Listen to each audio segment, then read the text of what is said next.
Alright everyone, for several years now people have encouraged me to get an Instagram and I'm like, oh, you post photos, people comment on them. Well, that sounds a lot like any other fucking platform. Like, you can do that on Twitter, you can do that on Minds, you can do that literally anywhere you want to. Like, I'm a video format person, not really a picture person. I like a bit of photography, but, largely it's just showing off plants or nature or whatever. Not exactly built for Instagram. I've got a face for Twitter, if you know what I'm saying. I'm just joking, but yeah, it's funny. The Tommy Robinson's been banned off of Instagram, and it appears to have been without provocation. That is just, hey, this person has wrong think. They've got too much of a reputation for being mean or bad or wicked, so we're just going to kick him off. This is what we saw with InfoWars. InfoWars didn't even break, it seems, the rules of several of the sites that kicked them off. That is, they didn't breach the TOS. What happened is that Alex Jones is simply notorious, he's well known, and the legacy media and Wikipedia and all these groups defame him constantly, and therefore, because the moniker sticks, conspiracy theorist, hateful, whatever, they feel free to kick him off for, for wrong thing, for having the wrong beliefs and personality. Twitter is, by the way, the one that invented this, which it's surprising that InfoWars is still there, because they're the first ones to announce changes where they would start banning you for stuff that had nothing to do with what you're doing on Twitter itself. Remember, that was earlier this year, I believe, and now all these other sites have silently taken up the same apparent strategy. Patreon does this too. It's like, hey, no, you didn't violate our rules on any public platform. But, someone took a picture of you wearing the wrong shirt when you were walking across the street. It said the wrong thing. We consider it hateful or antagonizing. We're kicking you off. It's becoming a big problem. Tommy Robinson, who is politically not particularly out there. He's not a bigot. People think that he is. All he does is criticize a certain religion that apparently you're no longer allowed to criticize anymore. That's basically his claim to fame. That, and years ago he helped found the EDL. He's not even part of that anymore. They've devolved, I believe, into a little bit more of a jackboot authoritarian movement, if I remember correctly. But he's not part of that anymore. His big thing is he stood outside of a courtroom with a fucking, and I think it was an Apple phone, so shame on you, Tommy. You need to get something that's not run by Crapple at this point. Standing outside there recording. But the thing is, that trial was basically a kangaroo court. It wasn't proper. Other judges, the highest court in the UK, decided that that's the fact and let him go. So Instagram can't use the excuse, well, he's a criminal. Well, it's pending reconsideration. He's out free right now because it looks like the original verdict was illegitimate. It couldn't be, hey, he's being hateful on our platform. Why? Because he posts pictures, fucking selfies or something? A really hate-filled individual, horrible man. I'm telling you, we're going to get to the point over the next few years. We're going to move towards an internet that's totally free, or we're going to move towards an internet in which basically any interesting content is packed onto a few alt-tech sites. They'll rise up and supplant the big tech firms eventually. It's kind of happening right now. Look at BitChute. Anyone want to wager how many new users that hadn't been on the site before they garnered in the last 24 hours? I'm willing to bet it's in the 5-figure range. I know that because I'm barely associated with it. All I did was make a video about how I opposed banning InfoWars. I think I gained 1,500 new followers in a single day. I'm soaring up towards 20,000 now. I think InfoWars is above 11 already.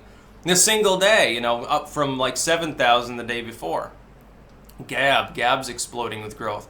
They added thousands of Brazilians and Kenyans recently because of political problems there. And then I saw the same stupid people were like, well, this is a hate platform. It's filled with alt-righters. It's like, well, yeah, there's a big alt-right presence in Kenya. There's a huge alt-right presence of Nazis in Brazil. I mean, it's a huge problem. I'm sure that Kenya's government will have to tackle it any time now. Tommy Robinson simply is not a particularly fringe or out there character. The thing is, if you had gone on to take a time machine, for those of you who are too young to remember, take a time machine, go back 10 years on the internet, and you'll find that 99% of people on the left are also criticizing Islam. They're doing that specifically from the position of women's rights and gay rights, mainly. In some cases, more generically, human rights. They're looking at regimes that follow this particular path in a theocratic sense and politicize it, and they're looking at the fallout from that. Now, none of these platforms have any problem with you if you do that towards Christendom.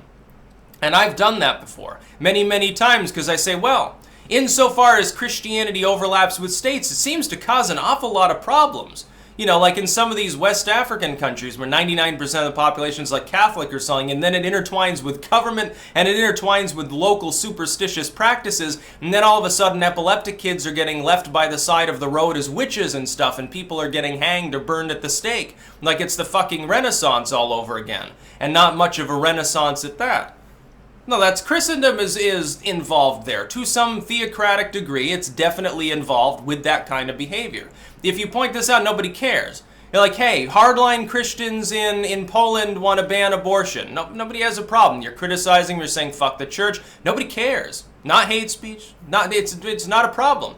You do this for certain other groups and all of a sudden there's a big problem. I think that's why it got banned. It's honestly because blasphemy laws, basically. It's gotten to the point where U.S. firms, in a way, are endorsing, like, Saudi-style blasphemy laws. You know, InfoWars points out, well, it's kind of like Chinese censorship. Well, no, it's really more like Middle East-style censorship. China doesn't care if you criticize religion. China, in fact, they love it. If you're applauding religion too much, the Chinese government has a problem with it. Oh yeah, your group is a little bit too anti-Chinese government for me. What's this shit about salvation? Don't you know only communism can save you? 10 months in the salt quarry. I'm sorry, the crack. Concepts like being sent to the salt quarry it's just funny to me because it's the real communism. That's the real way that they work. No, Tommy Robinson shouldn't be banned anywhere. None of the people that are being banned should be banned from anything. It's like, when did these groups decide they were a threat? No, what it's really a threat to is when people conduct like first-hand journalism, they're like Tommy Robinson, Lauren Southern, whatever you think about their personal lives, that endangers the New York Times and the CNNs of the world. They're the ones pushing for this. The tech firms didn't work, you'll remember, with the PewDiePie Wall Street Journal stuff, remember? The big tech firms hadn't begun censoring people for political ideologies. They only started doing that after some of these legacy media sites, the Wall Street Journal, CNN, and BuzzFeed mainly, along with the Atlantic to some degree and New York Times. The bigger, more authoritarian tech, old guard media sites started clamoring for censorship by drumming up mobs of people who didn't even, associate with these sites. They don't know how to YouTube, they don't know how to Instagram or whatever, convincing them that there's a massive problem with extremism. They tied this into the left wing's fear-mongering with regards to Russia or Nazis with regards to the 2016 election. Oh, bigotry is normalized, we must crack down immediately. It was never true. It was never actually a problem. These people simply didn't know enough about these sites to resist that propaganda. It's being spewed by the corporate media, largely. 90% of it's coming from them. It's not coming from big tech itself. It's like when Fuentes the other night, he came out and said, well, 3 people probably got together, the leaders of Twitter, Facebook, and Apple, got together in order to ban, not Twitter, Google, got together to ban InfoWars. I disagree totally. I think it was dozens of people in a corporate boardroom, and they were mostly from the media.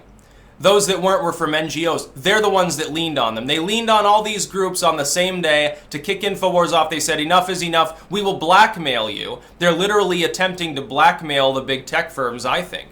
And say, if you don't cooperate, we'll withdraw our support. We'll start instead of attacking some creator on your platform, we'll attack your whole site. We will bring you down and crush you out of existence. Because they do ultimately have a huge... Look, the legacy media is dying. But it still has a huge amount of money, and they've managed to wiggle in and become parasitic with these sites. They have big pages on all these platforms. They have streaming services and paid advertising and everything else under the sun to the tune of many hundreds of millions a year. Well, these sites don't want to get screwed by that apparatus. They know that they're still technically vulnerable, even if they're technically monopolistic. I'll tell you the bigger secret. I think behind the scenes, the U.S. government itself, at least the shitty elements of it, have come to these big tech sites and said, hey, you're monopolies. You're in a trust. We should be breaking you apart. But we don't have to do that as long as you do X, Y, and Z. See, it's blackmail. They say, hey, no, you're never going to get slapped with anti-monopoly laws. But you're going to have to do our bidding. You're going to kick certain people with certain ideologies off. You're going to implement certain things. You're going to take certain user data and give it to the intel agencies. You're going to cooperate with the FBI with or without a warrant. You're going to cooperate voluntarily with the CIA. You're going to work with our overseas partners too.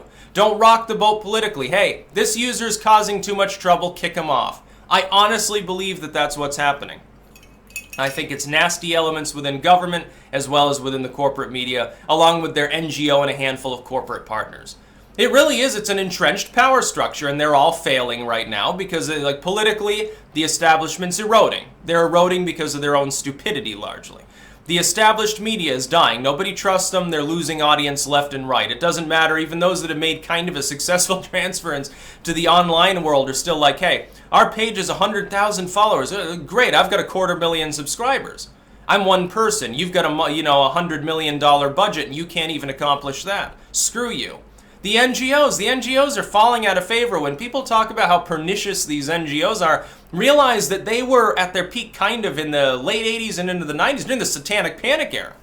You look at their involvement back then, and they made the same claims. Oh, hate is everywhere. We need to censor TV. We need to censor radio. The Tipper Gores, literally the same neoliberals as before, came in to clutch their pearls and convince soccer mom America that we needed warning labels and everything else. And then they didn't even mandate it, by the way. It was voluntary labeling. It still is. They don't have to label them. They just do because they don't want to run afoul of big government. It's the same thing. They form the same monopolies and it's operating the same way. You can see the future if you know the past, basically is what I'll tell you. The happy difference is this time we have at least a narrow window to stop them because we've got so much decentralized info and such massive audiences decentralized on these platforms that haven't, re-embraced the legacy media, that largely ignore them and don't trust them, including a lot of the normies. Just because they think that there's a problem with hate online doesn't mean that they trust the New York Times as far as they can throw them. We have a window of opportunity now to either relegate these sites into public utilities or bust up the trusts, which is exactly what they are, or to formulate some other strategy to combat this. Ideologically, we should be the way that we're doing it. We should be using our collective weight. We should pull together into a sort of confederation, non-aggression between one another, and just browbeat everyone under the sun, hundreds of millions of people, into signing petitions and marching and protesting and everything else. The problem being, of course, you have to use the big tech platforms to do that. Now, I think that they're more sympathetic than you think. I think Google and Twitter and these sites, I think they're a little bit more sympathetic towards libertarianism than we may think, because ultimately that's what led them, the free market of ideas in the Wild West Internet is why they became prevalent. You do realize that. I think that third parties are the ones causing this for moneyed reasons. In the case of the legacy media, it's money. In the case of the politicians and their NGO buddies, it's wanting to maintain a political establishment so they can maintain their money, so they can keep selling state secrets and user data, so that they can keep starting proxy wars for oil companies. That's what it's all about. It's the establishment. It really is, shadows of the empire sort of stuff. Empire Strikes Back, whatever. I thought Dash Rendar was a pretty cool character. Just saying, the N64 era had some good games. No, Tommy Robinson shouldn't be banned, but Instagram's run by Zuckerberg anyway. It's like a lot of people don't even really understand that. They think of it as a separate company. It's owned by Facebook, dude. It's a subsidiary. Zuckerberg gobbled it up like 2 years ago. It's not an independent site. They're under Zuckerberg. So when people say, well, Facebook can't be dying because Zuckerberg is still becoming worth more and more, that's because of Instagram, not because of Facebook. And because he's trying to now, he's gone after banks to try to steal user data from banks in order to roll that up with the user data Facebook already has. There's an article about it. I'm going to be talking about it in a minute. Facebook is trying to steal user data from banks. It's going to go to your bank, associate it with all your other data, and try to roll it up so it can sell stuff that's even more insane. It's trying to steal your entire life and sell it to China, basically. That's about all. Peace out.